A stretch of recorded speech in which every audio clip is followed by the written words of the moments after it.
Hello everyone, welcome back to the YouTube channel. My name is FPL and today we're going to be going through my game 35 team selection, game 34 team review and some transfer considerations ahead of game 35. Before we get into that, I'd like to thank you all guys for the continued support on the channel. I think we're around 9 subscribers away from 1,000.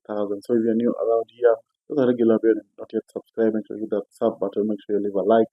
Also make sure you hit that bell and miss any content going up on the channel. Without wasting any much time, let's get straight into it. So also going to go through my game 34 team review, and to be honest, the free hit was not a success at all. Rather, a very poor showing for the free hit, but it is what it is. And yeah, I wanted to score 41 points, came about points 2024, and a small red arrow to 264k. Maybe the dream for the top 100k is now over, but still 4 games to go. Anything can happen, to be honest. So yeah, Rovs 0 points, conceding 5 goals, Nottingham Forest, which is crazy. And then, yeah, I'm going to go through the people who scored points. Gabriel and Poro, both keeping clean sheets for 8 points apiece. And then Bruno Fernandes getting an assist for 10 points as the captain. And everyone else in the team really just blanked. Van Dijk blanked. Salah, Xavi Simons picking up injuries, same as Solanke. Even finished the game. Dia had a goal ruled out for offside for 2 points. Gakpo had some few chances here and there. Watkins poor again. Yeah, and just yeah, I don't think I'm going to go through the whole team. Just a poor showing, and yeah, the only mistake I did was not going for Jared Bowen, and I think he was the right choice to go for. But it is what it is. Let's look at another game 35 has in store for us. So far, I'm going to start off with my transfer considerations ahead of game 35. And the first transfer I'm thinking of doing is doing Senesi to Gabriel. I think it's time to bring Gabriel back into the team now that the double game weeks are over. They're going to be playing Fulham, West Ham, Burnley, and Crystal Palace in the next four. Very high chances of clean sheets, and I think it's only right to go for Gabriel in there. Nothing wrong with Senesi. I think they also have very decent fixtures coming up for Bournemouth, but I just want Gabriel in my team, and unfortunately, Senesi is going to be the one who's going to have to leave the team. But I think he's been very decent. There's something about the black not keeping a clean sheet in either of the games, and yeah, I just want Gabriel back in the team, to be honest. So yeah, Senesi to Gabriel is my first transfer. But I'm going to be a little bit short on funds, and I have to do another transfer to be able to get the money to afford this transfer. In order to be able to afford the Gabriel transfer, I'll have to do Semenyo to Cherki. And to be honest, I'm really disappointed in doing this transfer. I think it's worth it. It's a lot of funds as well.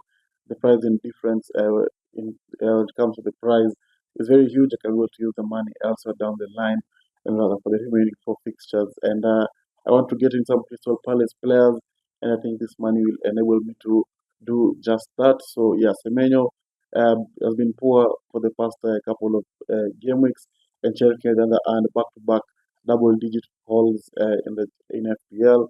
I think it's only right to bring him in. I think I'm going to be doing that. Of course, there's a slight chance of pep roulette, but with them not playing any competition at all, I think it's only right to do Semenyo to Chelsea, and I'm going to do that transfer just to be able to afford bringing in Gabriel. So those transfers in mind, let's look at how we're going to be lining up ahead of game 35. So we're going to be starting off with the goalkeeping and defending department. We're going to be having Wabrungen in there playing against Newcastle, Brighton, pushing for those European spots. So I think it's their motivation to try and keep a clean sheet or just keep the goals at a low minimum. Newcastle, on the other hand, haven't won a game in the last 5 games, so their run of form has been very poor. So I'm just hoping for a clean sheet there for Wabrungen, if I'm being honest. Then you have Justin playing against Burnley on Friday night. Not ideal to have a Leeds player. But to be fair to them, they've been very good. They're still fighting to stay in the Premier League.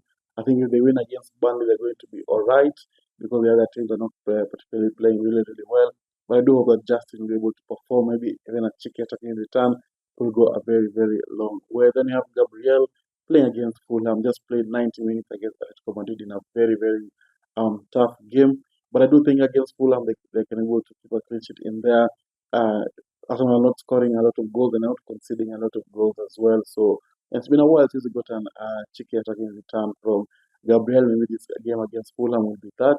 Then we have O'Reilly finishing off the defense. playing against Everton on Monday night. And if you look at the last round of fixtures for Everton, they haven't been really scoring a lot of goals. So I'm hoping for a clean sheet in there, maybe attacking return as well for Nico O'Reilly. So that's the midfield, I mean, that's the defense, sorry. And the goalkeeping department, hoping that they will keep some clean sheets and maybe some attacking returns. And let's look at the midfield.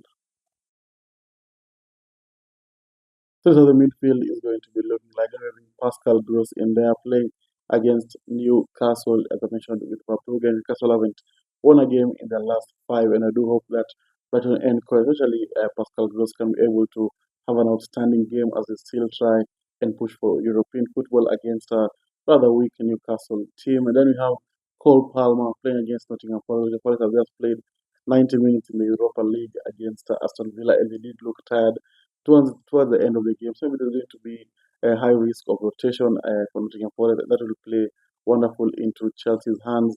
New manager Barnes as well as Liam Rosinia was sacked just the other day. And yeah, hoping that Palmer will be able to be instrumental in the new manager Barnes, coming back with some attacking returns. Then we have Cherokee, who I'm going to bring in for Semenyo, as I already talked about in my transfer considerations. Yeah, I just like having Cherokee in there. I think he's been outperforming Semenyo, and he's also very, very cheap compared to Semenyo. So it's only right to go for him, and I do hope he's going to outscore Semenyo in the last couple of games where they will come back to bite me in the ass. And I do hope that Chelsea will have an outstanding performance against Everton. Then we have Bruno Fernandes playing against Liverpool. Not the best fixture to have Bruno Fernandes in there. Liverpool have turned it around in the last couple of weeks. They've been performing really well. And yeah, it's going to be a tough game, but Bruno Fernandes, creative machine, still chasing that assist record. Only two away to be a very, very good week. You can able to get those two assists against Liverpool, and I do hope he's going to be able to achieve that assist record as well. So that's the midfield. Looks pretty solid, full of goals and assists. Now let's look at the forward line. So now the forward line is going to be looking like going to be having Erling Haaland in there. There's also going to be Mike Carter because I cannot bring myself to captain Bruno Fernandes against Liverpool. Although I do think United are going to have a very, very good game, I'm still just going to go safe and go for Haaland and hope that he's going to be able to perform against Everton. Did score against Burnley, could have had two or three in that game, but unfortunately the Dubravka was in the form of his life. So Haaland is going to be in there, obviously the captain against Everton, going for some good attacking returns. Then you have João Pedro, that's the same boat as Palmer, really. Hoping for that new manager bounce to kick in. And I do hope João Pedro will be instrumental in that as well.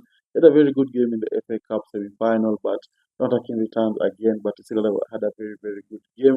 Then finishing off the team is going to be Calvert-Lewin playing against Burnley. Obviously, hope is going to have a very, very good game. Burnley have been very poor defensively, have been very poor from set pieces. And yeah, Calvert-Lewin is the main man when it comes to set pieces. Also on penalties as well for Leeds. And I do hope against Burnley can be able to be instrumental in their win. So that's the team.